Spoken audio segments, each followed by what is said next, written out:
الرحيم تبارك الذي بيده الملك وهو على كل شيء قدير الذي خلق الموت والحياة ليبلوكم أيكم أحسن عملا وهو العزيز الغفور الذي خلق 7 سماوات طباقا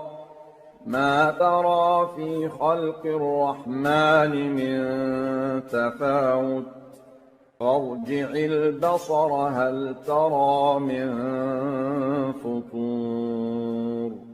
ثم ارجع البصر كرتين ينقلب إليك البصر خاسئا وهو حسير ولقد زينا السماء الدنيا بمصابيح وجعلناها رجوما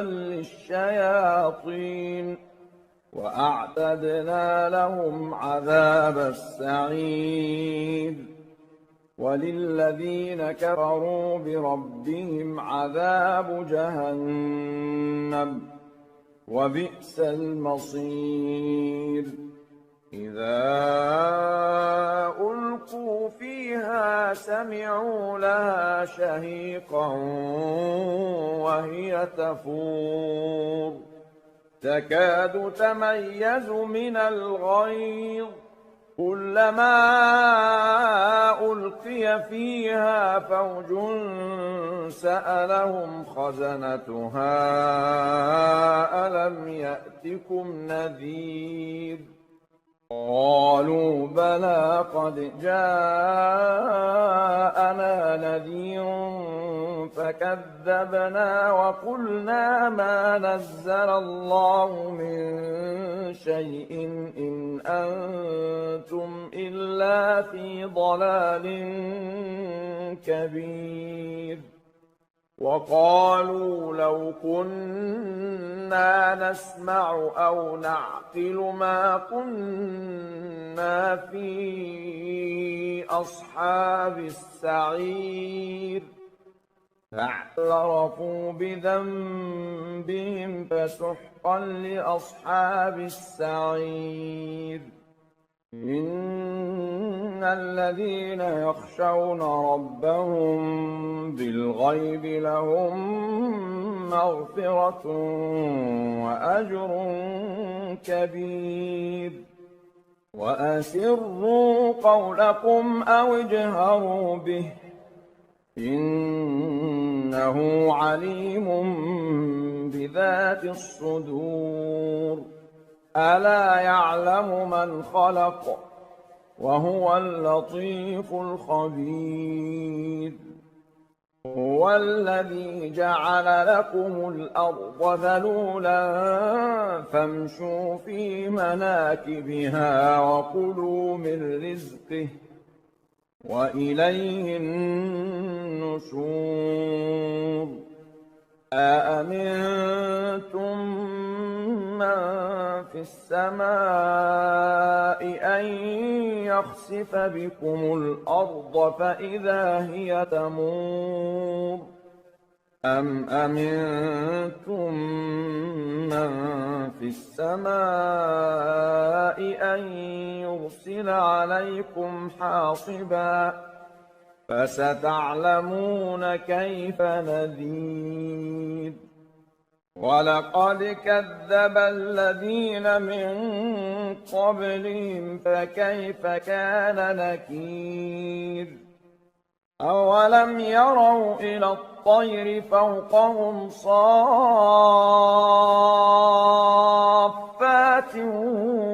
ويقبضن ما يمسكهن إلا الرحمن إنه بكل شيء بصير أمن هذا الذي هو جند لكم ينصركم من دون الرحمن إن الكافرون إلا في غرور أمن هذا الذي يرزقكم إن أمسك رزقه بل لجوا في عتو ونفور أفمن يمشي مكبا على وجهه أهدى أمن يمشي سويا على صراط مستقيم قل هو الذي أنشأكم وجعل لكم السمع والأبصار والأفئدة قليلا ما تشكرون قل هو الذي ذرأكم في الأرض وإليه تحشرون ويقولون متى هذا الوعد إن كنتم صادقين قل إنما العلم عند الله وإنما أنا نذير مبين فلما رأوه زلفة سيئت وجوه الذين كفروا وقيل هذا الذي كنتم به تدعون قل أرأيتم إن أهلكني الله ومن معي أو رحمنا فمن يجير الكافرين من عذاب أليم قل هو الرحمن آمنا به وعليه توكلنا فستعلمون من هو في ضلال مبين قل أرأيتم إن أصبح ماؤكم غورا فمن يأتيكم بماء